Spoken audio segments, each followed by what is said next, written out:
Shalom, Leculano, Shabbat Shalom. Quem está falando é o Rav Eládico. Eu vou passar aqui um panorama geral da nossa porção 36, que é a porção Bela Roterá. Bem, o foco dos nossos sábios sempre está apontando para que o assunto mais elevado, mais importante da nossa porção é sempre o primeiro tema, o primeiro assunto. Isso não quer dizer que os outros não tenham importância, ao contrário.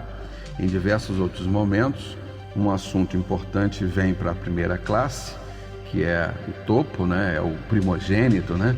da história, e logo depois, numa outra porção, aquele assunto que teve em primeiro plano, ele entra no segundo plano. Eu vou dar uma panorâmica aqui dos assuntos temáticos muito importantes que nós estamos estudando. Vamos começar com o óbvio, o acendimento da menorá. O que é a menorá? Menorá é o candelabro de 7 braços, 7 pontas, que tem um mistério sobre isso, e eu falo isso no outro shiur. Assista no outro shiur para que você tenha uma profundidade maior sobre a menorá. Depois nós temos a inauguração dos leviim, ou seja, dos levitas.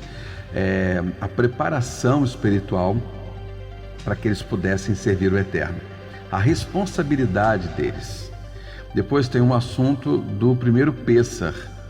Olha só que coisa interessante, o primeiro Pêssar no deserto, que aconteceu isso no segundo ano, foi quando o povo estava relembrando a saída. O Eterno já tinha passado os decretos de que nós devíamos lembrar. E aí é aquela história que você deve todos os anos participar das Hagim, das festas sagradas diante do Eterno. Um ponto importante é a Pesach Sheni. É impressionante como o Eterno, na sua grandeza, na sua bondade, na sua generosidade, ele pega das 3 grandes Hagim, das 3 grandes festas, que é Pêssar, Páscoa, né?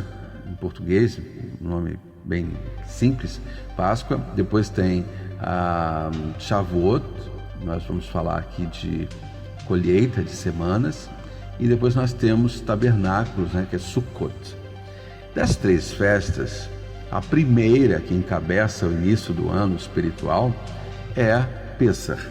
O Eterno, na grande bondade dele, ele faz uma segunda chamada, ou seja, para quem não pôde participar da primeira Pêssar, ele dá a chance de uma segunda chamada. E isso mostra a generosidade, porque nós sempre temos uma segunda chance de um novo emprego, uma segunda chance de um novo casamento, uma segunda chance de uma nova amizade, uma segunda chance num novo trabalho, um trabalho que você desenvolveu há tantos anos atrás, você já achava que não ia mais mexer com isso, e de repente você tem uma nova segunda chance. Então, o Eterno traz para a Pesach Sheni a ideia da segunda chance, para aquelas pessoas que estavam impuras, para aqueles que estavam em viagem, para aqueles que estavam em guerra e não podiam estar presentes. Isso é fantástico. Eu sou apaixonado pelos decretos, pelas ordenanças do Eterno nesse contexto. Depois nós temos os sinais divinos para iniciar as viagens, né? Isso é muito importante. Fala-se das trombetas. Moshe convida o sogro dele para se juntar ao povo. Itrô, lá atrás, ele havia se convertido ao Eterno, se convertido ao judaísmo por meio de Moshe, do que viu acontecer, do que ele soube acontecer. E interessante que Itrô, ele tem na Torá a vida dele em diversos nomes, né? Então, Itrô não aparece nessa porção como Itrô, ele aparece como Rovev. E Rovev é um dos 7 nomes de Itrô. Itrô, em português, para quem está começando a estudar a Torá conosco, e sim, eu tenho acesso à Bíblia cristã da Septuaginta, a falsa Septuaginta, é chamado de o nome de Itrô em português. Deixa eu me ver aqui. Jétro. O nome dele em português é Jétro, para quem está acostumado com a Bíblia em português. Itrô em hebraico. E como ele tinha vários nomes, nessa porção ele se apresenta como Rovef. Muito bem.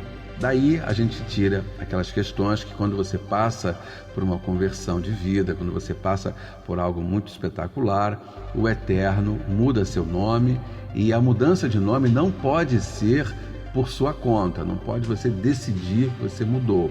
Tem que ter um movimento, você tem que ter uma luz que vem do Eterno, um orientador, o seu rabino, o seu mestre que tem que te orientar o nome que você vai ter, porque isso vai mudar o seu destino.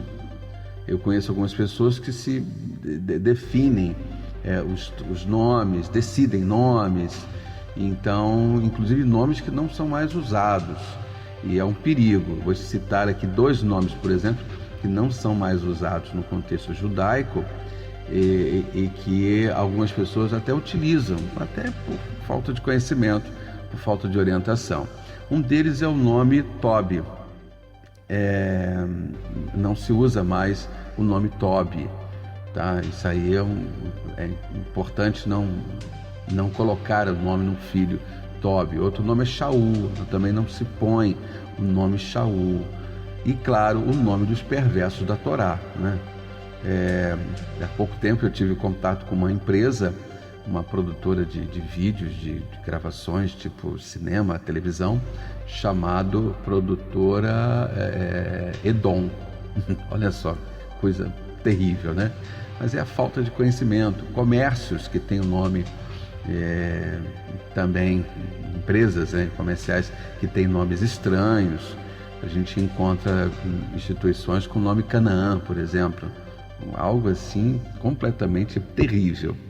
Bem, dando sequência aqui nos temas, a arca, ela começa a viagem, incluindo a arca, há queixas do povo, ao fogo celestial, reclamação do man. Olha só que ponto chegou um certo grupo, uma mistura de gente que estava lá, que começou a reclamar do man. Ou seja, não trabalhavam, não cultivavam, ganhavam o pão do céu, e teve gente reclamando.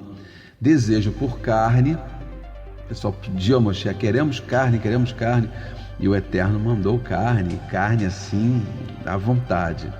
Moshe reclama com o Eterno do peso do povo, muito, muito difícil, e então o Eterno escolhe ali 70 anciãos. Olha o número 7 presente ali. Esses 70 anciãos, eles começam a ajudar muito a administração. A codorniz chega, a praga do Lashon Hará, isso é muito importante. A gente está ali, tem um estudo profundo sobre Lashon Hará, de Miriam e Aharon sobre Moshe. Aí entra uma questão dramática, né? 2 irmãos falando mal. Lashon Hará é fofoca, então tome muito cuidado com o que você fala dos outros. Mas tudo que eu falo é verdade, mas é Lashon Hará. Você não tem que falar, porque eu não estou falando mentira, eu estou falando verdade. Não interessa. Evite ao máximo. E aqui tem a punição de Lashon Hará, ou seja, quando Miriam falou mal por causa da mulher cuxita que Moisés adquiriu, Moshe, e Aharon também, e eles foram punidos severamente. Então tem todos esses aspectos. Aí um levantamento rápido. Eu estou com pouco tempo, porque eu não quero que o áudio se estenda, mas não vai dar tempo para eu contar aqui uma historinha. Depois eu conto a historinha sobre você e um sapato, ou um judeu. Depois eu conto a história aqui do sapato, o judeu, para a gente ficar atento. Foco na vida, foco na Torá. Continue estudando, continue acessando os nossos canais. Existem vários canais de acesso para aumentar a sua espiritualidade, a sua conexão. Ajude a nossa comunidade, ajude o Rav a promover a Torá, ajude a nossa entidade com material, com livro, com dinheiro, com tzedakah, com sua oferta, com seu dízimo, com tudo que você puder servir o Eterno. Porque você sabe, né? Você precisa servir o Eterno com o coração, com a sua alma, a sua mente intelectual e com as suas posses. Shabbat Shalom, Shavuot Tov, Rav Elástico falando para você. Foco na vida, foco na Torá.